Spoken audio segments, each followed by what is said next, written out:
welcome to the Healit show today. Today we have a very special topic. I know this topic for some of you are you're dealing with it, and that's cancer. We're going to be talking about cancer, and we're going to talk all about what you need to know if you're diagnosed, how you need to advocate for yourself, what are some of the options that you have available. And we're also going to be talking some of the emotional challenges that people have, the not just the physical, the emotional, the mental challenges that people go through when you have a diagnosis. So I'm looking forward to this show. This show is a very important show because cancer is growing like a cancer in this country and around this world. And quite frankly, we've had a lot of people on this show that have given solutions, whether it be a lifestyle solution, whether it be a dietary solution or a mental emotional solution to be able to help you let go of these cancers in your body, heal them completely, cure them completely. Yeah, I probably, I'm thinking that some of you are going, well, can you really heal it completely? Well, of course you can. You can heal anything completely. So you just have to get on the quest. And, it is a quest to heal. If you get one diagnosis, make sure you get a second opinion. If you have something that's not working, make sure you switch up and find what needs to work. Find the people that have actually healed themselves so that you can model what they do. That's what this show is about. That's what I talk to you about. That's why we do this show. There are solutions, but sometimes we have to, what I would say, feel the pain to make the change, right? We have to let go the way we think, the way we act, what we put in our bodies, how much we exercise or not. There's a lot of things that go into this. So listen, I'm not a doctor, okay? But I've had a lot of doctors on this show. And if you want to know how to heal just about anything, go back into our archives and we'll be able to help you with that. But today we're focused on cancer. And I've got a very special guest. He's going to be with me in just a moment. As soon as we take a break, I'll be right back.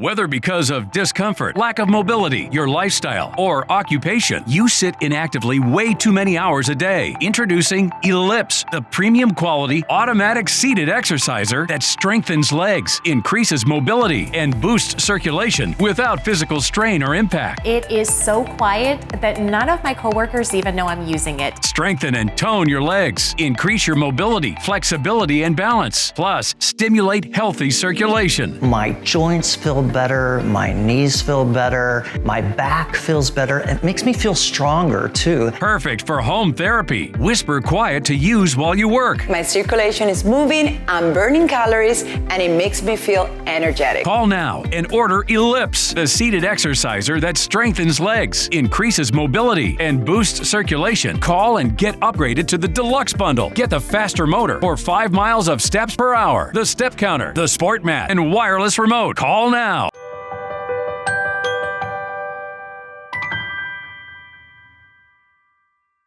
Well, welcome back, everybody. This is your host, Ken D. Foster, and I have my very special guest, Bill C. Potts. Remember the C. Bill, welcome to this show. It's good to have you. Ken D. Foster, it's great to be on your show. Very good. Wow. Okay. You are a 5-time cancer survivor. And of course, you've recently launched a compelling guide, Up for the Fight, how to advocate for yourself as you battle cancer from a 5-time survivor. 5-time survivor. My goodness. Well, I want to reframe that. A 5-time thriver. You're thriving, brother. Yeah. That's great. So let's jump right into your story. What motivated you to, I guess, get cancer? No, I wouldn't say that. Why did you? What happened? let's talk about that. Let's talk about your story. Yeah, it's so interesting because the writing the book was not my idea. So in 2020, September 17th of 2020, I was having surgery at the Mayo Clinic in Jacksonville, Florida, to remove a painful tumor from below my right hip. And I woke up in the recovery room at Mayo after the surgery, and I was having an emotional breakdown, not like a few tears coming out of my eyes. I mean, a full-fledged breakdown. And the nurse, Jen, reaches over and she grabs my hand and she says, "What's wrong?" I said, "Jen," I said, this is my fifth time, having to fight cancer. In addition to the fact that just a couple months ago, I was diagnosed with number 6, which was prostate cancer. This is the fourth time I've had lymphoma. I had started off with thyroid cancer in 2002 and had my thyroid removed. I've been lit up with radiation treatment, the same radiation that came out of Chernobyl, iodine-131. So I've been blasted with that. The lymphoma shows up as stage 3 in 2008. It came back again in 2014, came back again in 2019, came back again in 2020. And my version of lymphoma, there's 61 different versions, is incurable. And so I said, "Jen, I'm not up for the fight anymore." I said, "I'm done." I said, "I've got 3 great kids, a great wife. I've had a great career. I know what's coming with this cancer treatment, and I'm not up for it. I'm throwing in the towel. I'm finished." And so she smartly called the pastor in, and the pastor had her own reason for being a pastor dealing with cancer patients. And so we were connected pretty closely on that. And we talked for about an hour and a half. And what happened then was a miracle. My wife was literally freaking out because she couldn't be with me and she didn't know what was going on. So for an hour and a half, the pastor and I talked and helped me reconnect with all the reasons why I should fight and why I should not give up, which is to fight for my family, to fight for my friends, to fight for my meaningful work, and to fight to make God proud. And so I decided I was going to fight. And so wrapping up this long conversation with her, my heart had changed. I was 100% into fighting what was coming. It was, by the way, it was a lot worse than I anticipated. But at the end of this, she leans in, goes nose to nose. She goes, "Bill, I have one more thing for you." I'm like, "What?" She goes, "I want you to now turn your pain into purpose and write a book to help others." I thought about it. I said, "Okay." Now I was coming off of fentanyl and morphine, and I had a lot of reasons to forget that conversation with her, but I didn't, because at the Potts house, a deal's a deal. I made a deal, especially a deal with the pastor. It's pretty clear direction. And so then I reached out to a publisher, and the CEO calls me and she goes, "Bill, I want to do this book with you." And I'm like, "Why?" And she just lost her best friend to cancer. She goes, "There needs to be a book like What to Expect When You're Expecting, but for cancer patients. This is the book that I wish had been written for her. This is the book I want you to write for others. We're going to help you because we know you're about to go through a pretty rough treatment protocol, but we'll help you write this book while you're going through it. And our goal is to get this book out and to change and save the lives of other cancer patients through what you've learned." So this is not a book that's about me, Ken. It's about what I've learned. It truly is the guidebook. I accidentally became one of the world's biggest experts on cancer from the patient perspective. And now I'm fortunate to have the opportunity to share that knowledge with others. And the impact that book has been making, Ken, has been remarkable. It's changed my life because I hear from patients all the time, and I coach them and mentor them, and I get inspired by their stories, and I help them. So accidentally, Pastor Tanya pivoted and changed the direction of my life. Wow, that's quite a story. And I'm just thinking the book could have been called From Pain to Purpose, right? Yeah, that's excellent. How important is attitude in fighting disease? It is super important. You talk about it on a lot of your shows, and it makes a big difference, and it makes a big difference in these ways. First of all, my attitude, it can't save me. It can help. I've been around a lot of great people with great attitudes, fighting cancer, better attitudes than mine. and they lost the battle. But it can help because what it does is it surrounds you with positivity. I don't know the science behind it, but I am positive that a positive attitude helps you heal better. It for sure improves the morale and the attitude you get from your care team. I mean, who wants to be around a grumpy patient? Nobody. But if you're positive and you're appreciative and you're thankful and you're a good listener, that positive attitude does impact the care that you get from the treatment team. It also helps you with your friends. They want to be around you more, right? They want to support you more if you're positive. Well, there is science around it, and we've done shows around it when one can shift their mindset into a mindset of appreciation, mindset of gratitude. It's hard to be appreciative of gratitude when you got disease, you got cancer going on, and you're feeling pain, and you feel like it's going to be that way forever.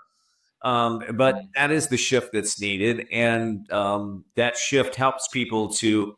The science around it is that you increase your frequency, you increase your vibration, and that brings in the life force back in. So there is some science. Yeah, and well, that's good because I also am making sure I do vitamin D therapy. I do grounding. I do red light infrared therapy. I do meditation, deep breathing, hydration, diet, all those things to support my body as it does its fight. But I think number one really is the attitude of gratitude. And for me, I'm a little bit of a unicorn out there. So I rightfully wake up each day and go, wow, it's another day. It's a bonus day. I'm on bonus time. And I know that.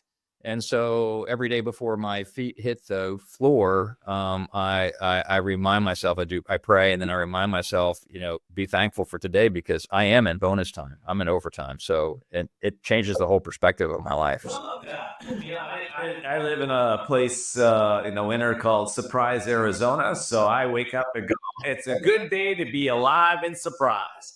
So it's, yeah. How... I mean, I bet you learned so much through this process. But first of all, before I get into that, I want to acknowledge that one of the things you said is you do whatever it takes. Infrared therapies, meditation, affirmations, gratitude. Listen to what the doctor's saying, and fine, because it's a quest, right? You're on a quest, and a quest isn't just about healing the physical body. It's about expanding and learning and growing, probably about who you are, who you've become as a result, what you've let go of.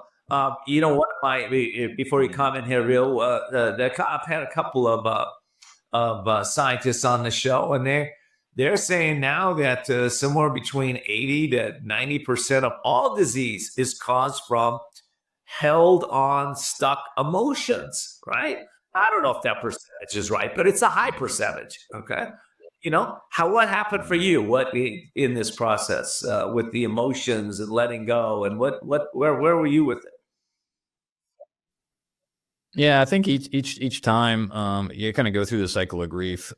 You're surprised, you're sad, you're angry, you're all those kind of things. You come to acceptance, but for me, the way I handle the stress, a lot of it is through exercise. That is my relief valve for everything, is to let that go. So obviously, I do a lot of exercising, which really has two main benefits. Number one, it is my Valium in essence. It does calm me down and help ground me. But number two is it really gets me in great physical shape for what's coming. And so an example of that was 2014, going through chemotherapy. I'm alarmed up. The alarm goes off. They stop the treatment because my heart rate was so low. And they page the doctor. This is kind of a 911. They page the doctor. He calls and says, well, what's his heart rate? And they're like, it's 42. And they're like, that's his resting heart rate. He's an Ironman. Turn it back on. So it's with 100% certainty that being in great physical condition, going into the cancer battle is important. I could wake up tomorrow and I could look down and my cancer could be back. So each day I'm trying to make sure I'm ready for the next fight. And that's made a huge impact on my ability to survive it. Well, you're an Ironman. I mean, and I'm a triathlete. I've been done triathletes for decades, and I also got through I was on Team USA, and we Oh yeah. yeah so we got that common, but it's interesting because a lot of people think if you're in great physical shape, you're not going to get a cancer. What do you say to that? Well, it sure helps, right? Obesity is a big leading indicator of cancers. It sure helps, but no, it can't prevent it. In my case, I worked in the Department of Nuclear Medicine when I was in college, and I got lit up pretty good with radiation, and so that was the thyroid cancer was likely environmental. I really couldn't control that back then. Didn't understand how to control it, and then I got lit up with that radiation from the thyroid treatment. So there's really nothing that I'm doing that's causing me to have cancer, and I'm in great shape. But I for sure encourage people to continue to exercise because it does reduce the risk. Sure. Did you find on your path any way to chelate the radioactive isotopes out of your system, or whatever's the residue of that? Is that part of the process that you've gone through? Yeah, back then I really didn't understand it. I was only 42 years old, and I really wasn't doing my homework, and I wasn't really advocating for myself. So I missed that window. Yeah. I had so much radiation from the treatment that I was isolated in hospital for a pretty long time, and they wouldn't let me out till they actually used a Geiger counter was reduced below acceptable levels to be able to be released. And I still couldn't be around my kids for a couple weeks. I wish I'd known some of those ways to get that radiation out of me, but I didn't. It just took time, and then ultimately, most likely, is what caused the lymphoma. Maybe. All right, listen, I got to take a break. When we come back, I want to talk about effectively advocating for yourself if you have any kind of disease, and we're going to talk about that when we get back. All right.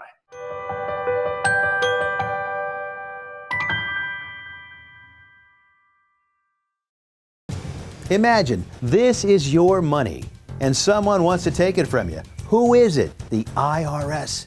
Guess what? They want your money and they can take it, all of it if they want. Remember, they sent you that letter right over here that said, hey, you owe us a bunch of cash and we're going to take it from you right now. So what do? You fight back by letting our team of experts work it out with the IRS so you can keep your money. And hey, we're good at what we do. When you hire us, you get a team of guys on your side that know the IRS laws, and we'll fight really hard to save your money. So, if you owe the IRS a ton of cash and you want to keep it, call right now and learn for free how we can help you put it back in your pocket. 5 minutes of your time right now can save you thousands of dollars. And the best part, it's a free call, so please call right now.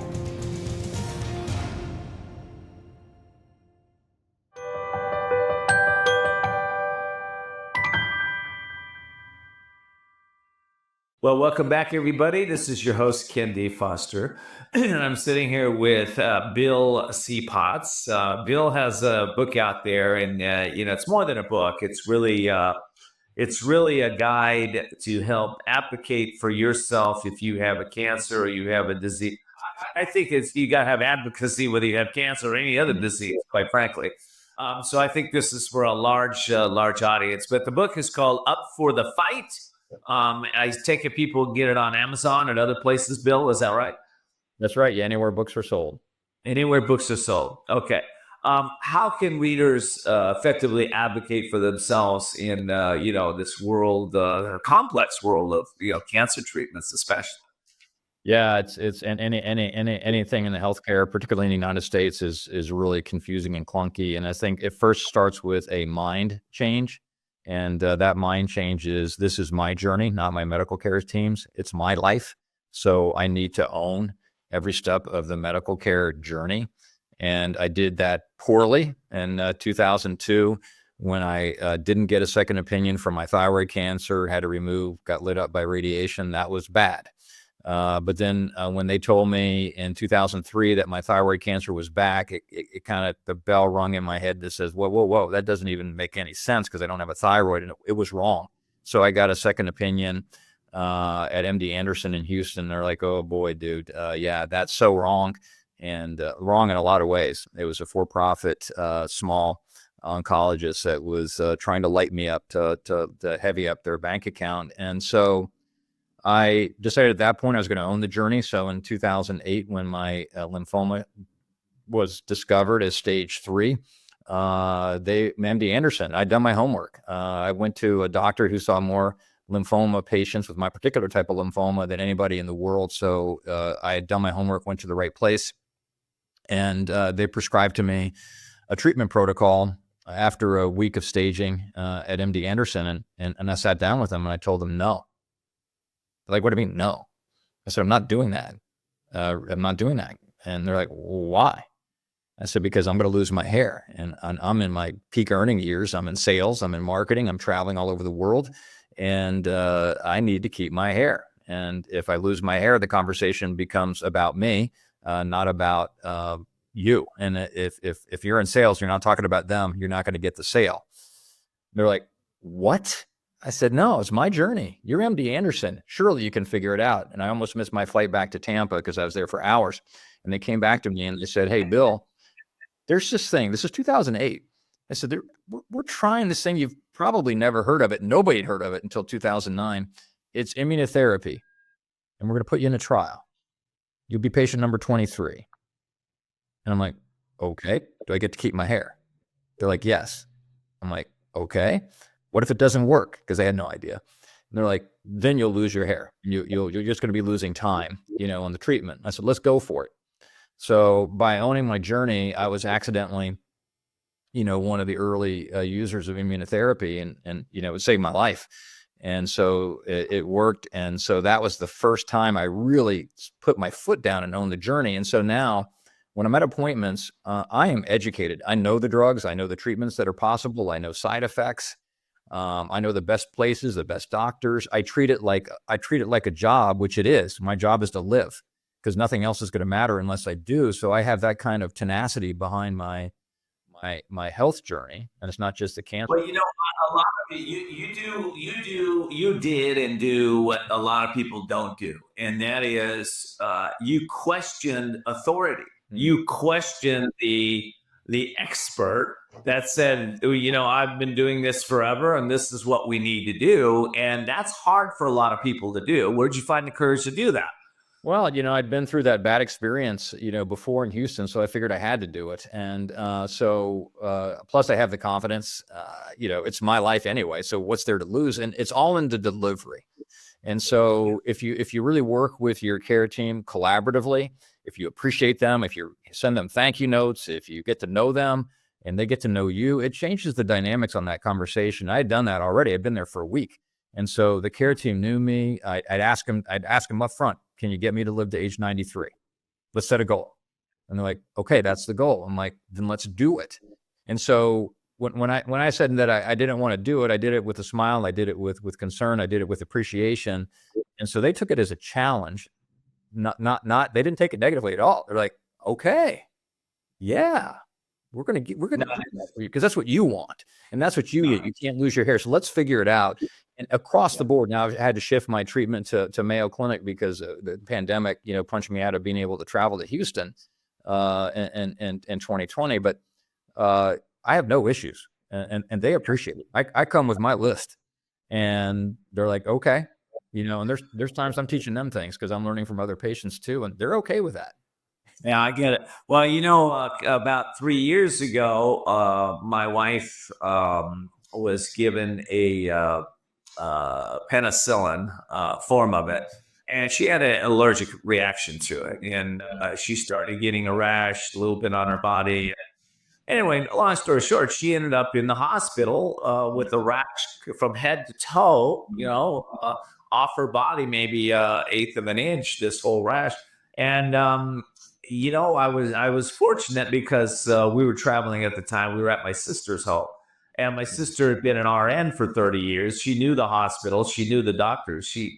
And so every night I would come home and she would say, well, what did you ask the doctor? I said, well, I'd ask this and this. She said, no, you're not asking the right questions. You need to understand the right questions to ask, and you need to advocate for your wife, and you need to let her know what you'll take and what you won't take based on your own understanding, your values, and your goals, and what you want. And it changed everything.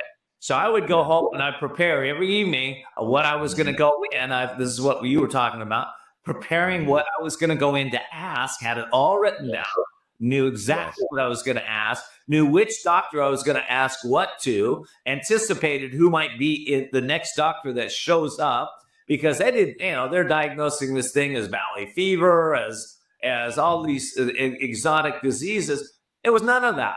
In fact, they didn't know the reason.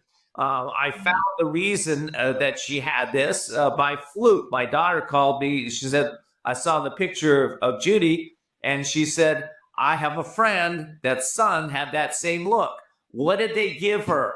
And I told me, as soon as I did, they went, oh, that little boy took the same drug. She's having an allergic reaction.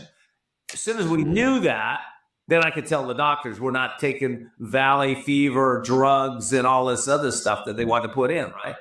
Anyway, that's just take some Benadryl and prednisone and doctors, they don't know everything. That's the point, and you have to be prepared to know what your journey is. I think that's what I want to say. What do you say to that? 100%. You helped your wife immeasurably with that advice from your daughter, and that is a great story, and you're 100% right. Yeah. Well, I think that's the key here. Okay. So let's talk this, because you had some time to put together a team around you, a supportive team. So I want to talk to you. I got to take a quick break, but when we come back, I want to talk to you about what is the care team that you put around you, and what did you look for, the qualities, the experience in that care team, and as a result of that, what happened for you? So we'll be right back. Bill will answer that when we get back.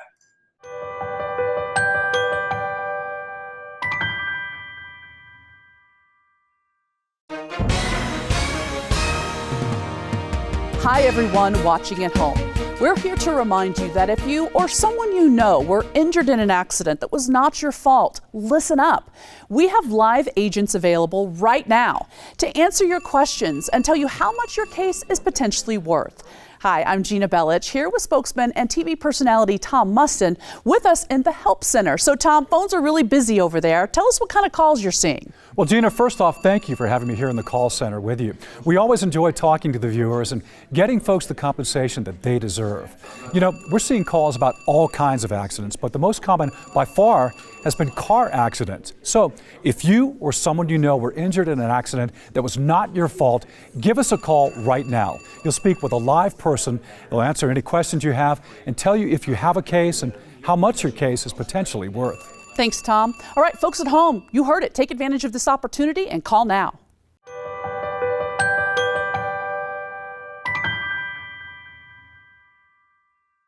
Well, welcome back, everybody. This is your host, Ken D. Foster. I'll be right back with my guest, Bill C. Potts, and we're talking, of course, about how to advocate for yourself if you have any kind of cancer or disease.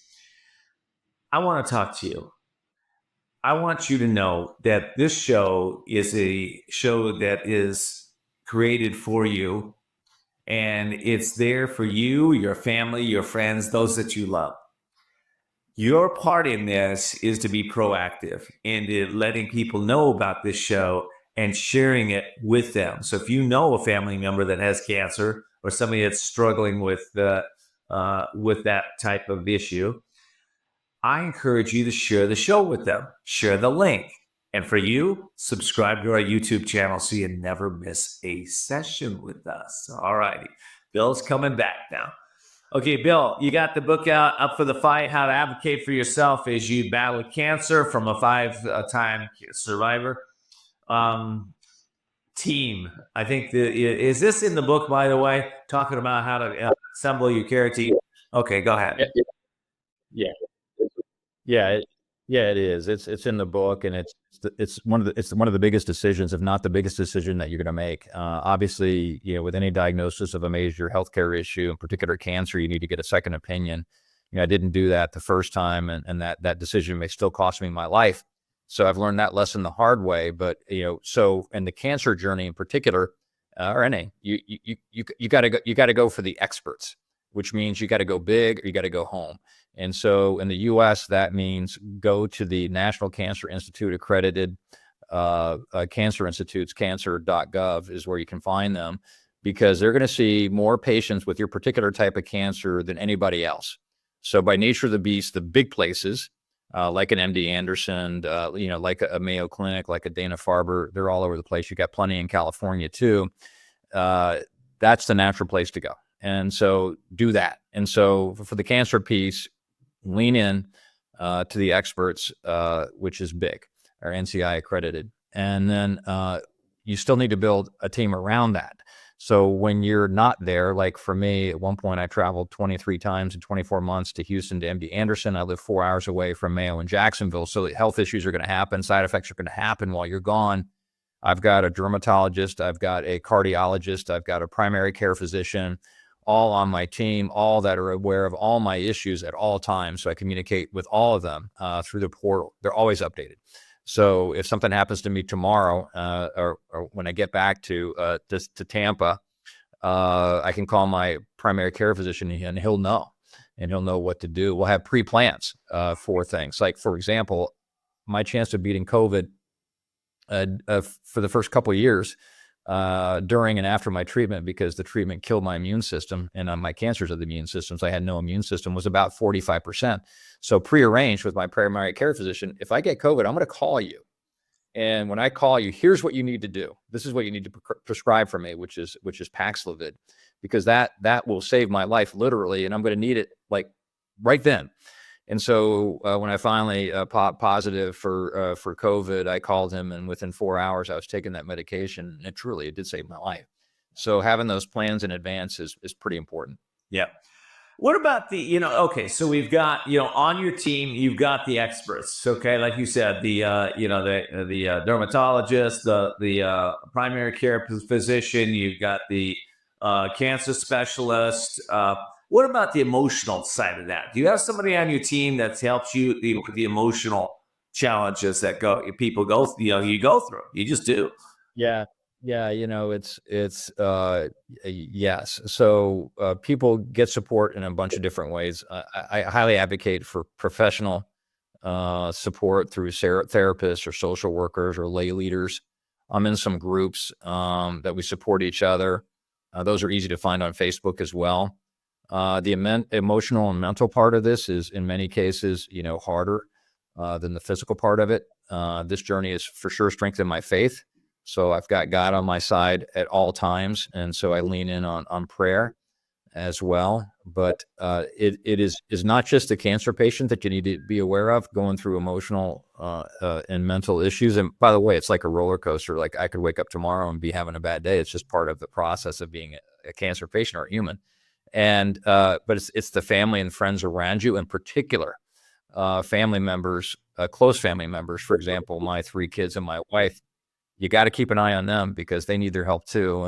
And so all of my family has been able to leverage resources, in particular outside resources, to get them help for my journey, because it's theirs as well. Well, I found that the healing of any kind of disease has several levels, and I think you're touching on all of them. There's the mental side of healing. Okay. It's like how you're focusing your mind, how you're using your mind, what you're bringing into your mind. There's the emotional side of healing, and that is, are you holding on to old, past anger, resentments, guilt, shame, remorse, anything in the past that you've hold on to? Man, it's time to let that go. And then there, of course, is the physical side that we've talked about here.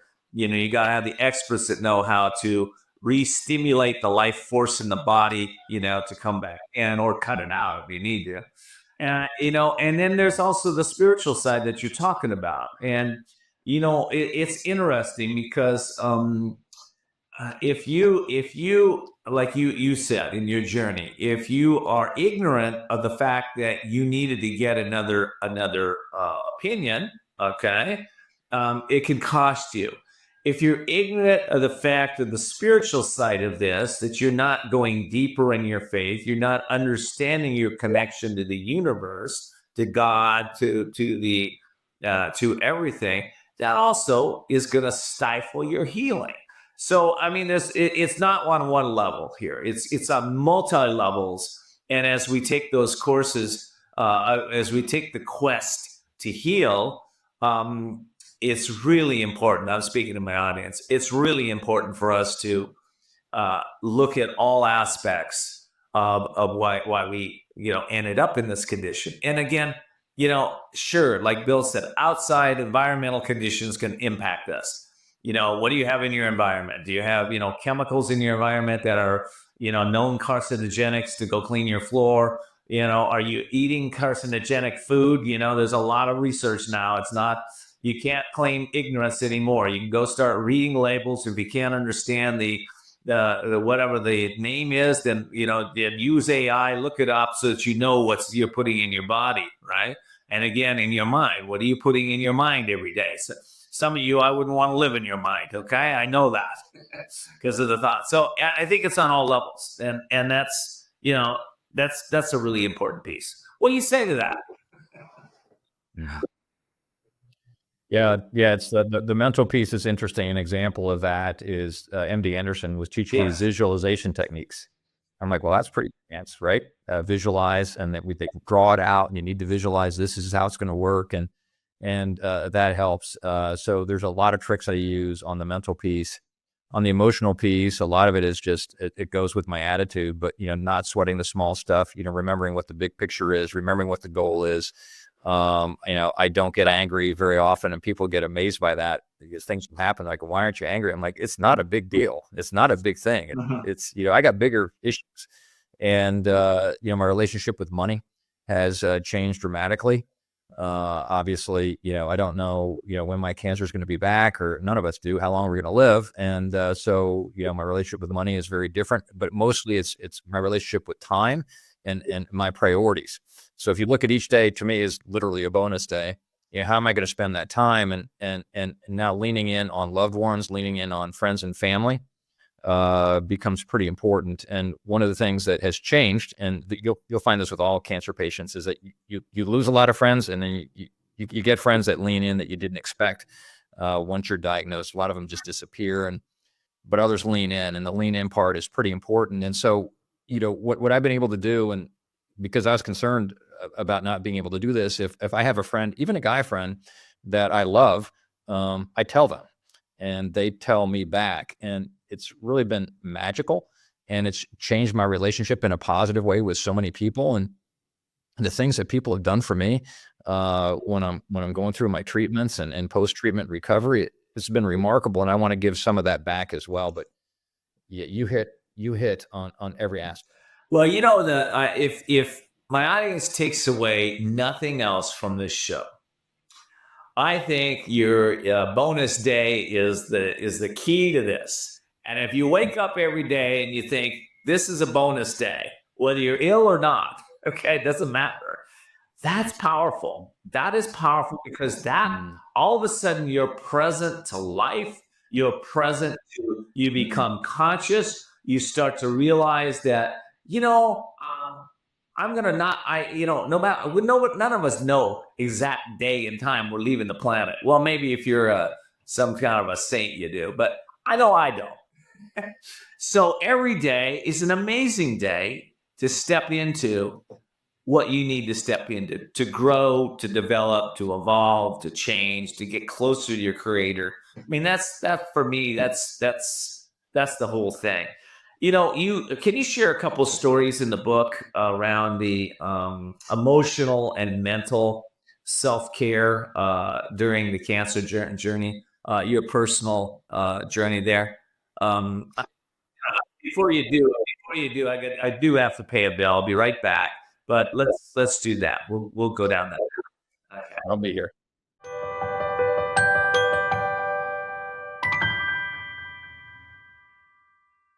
Hi folks, Joe Namath here. Did you know that I wear hearing aids? I love my hearing aids and I am here to help you get a deal on the same brand I wear. Don't waste thousands on expensive hearing aids when you can get MD Hearing's revolutionary Neo hearing aids for just $297 a pair. The Neo is a true hearing aid, not an amplifier, with rechargeable technology many customers say is superior to more expensive models. And you can get 2 Neo hearing aids with a 45-day risk-free trial, free shipping, and free lifetime US-based support for only $297. The Neo is nearly invisible with its tiny in-the-ear canal design. Call my friends at MD Hearing and get the over-the-counter hearing aids that I use for you. Call now and get not 1 but 2 Neo hearing aids for just $297. 800-789-7885. Again, that's 800-789-7885.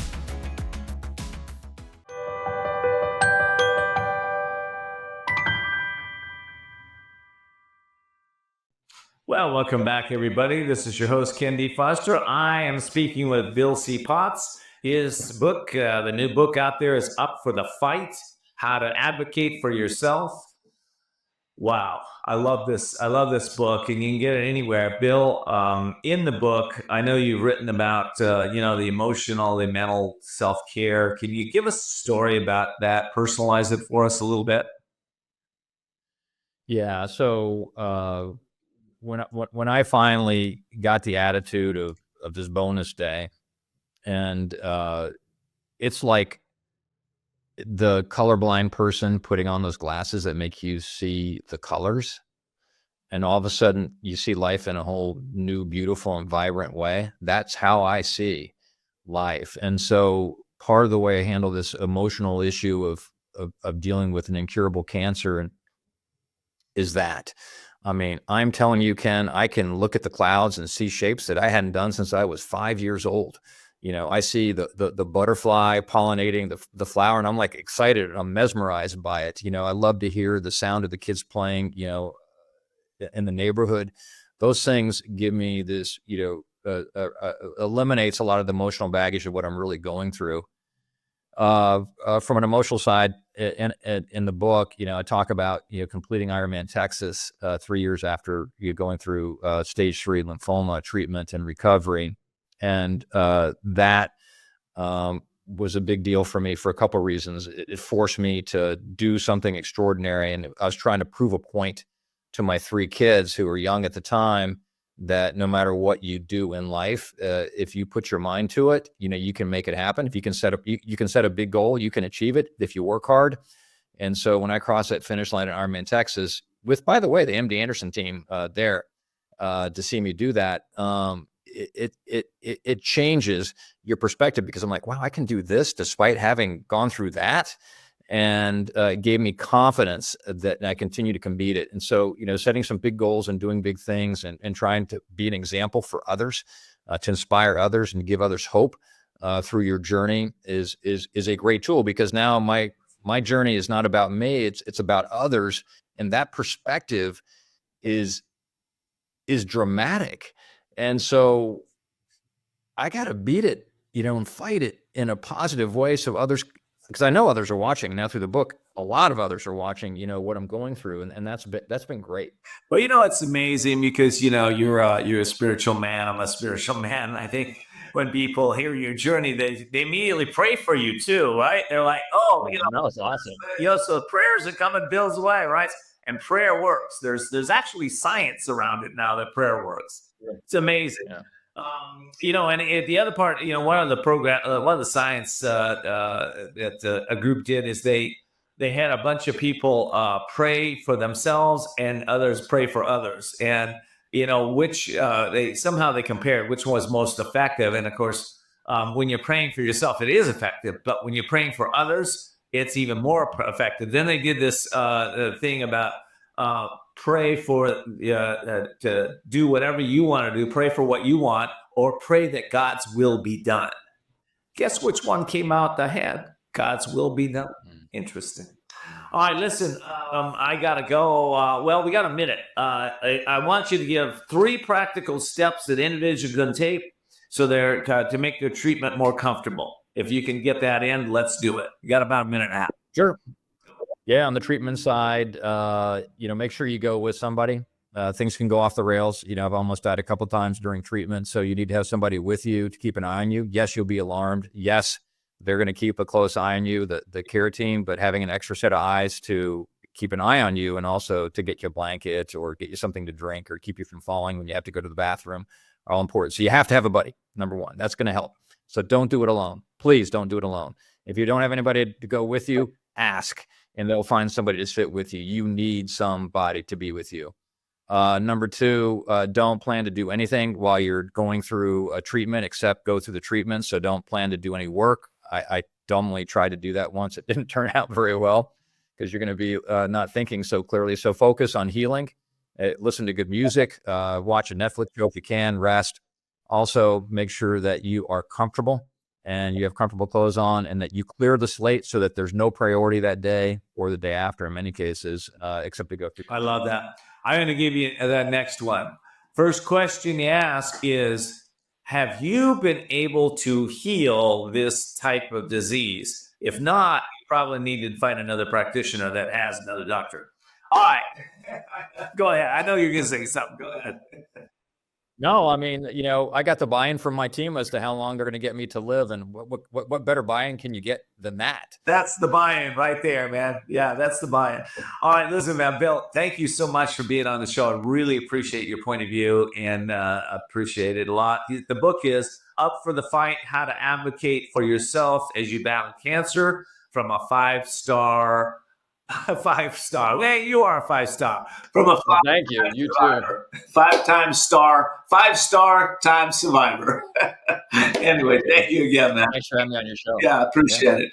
And thank you, all of you, for listening today in the Healit Show. If you get on the quest here, you can make it a lot easier if you get the information that you need to, no matter what disease you're going through.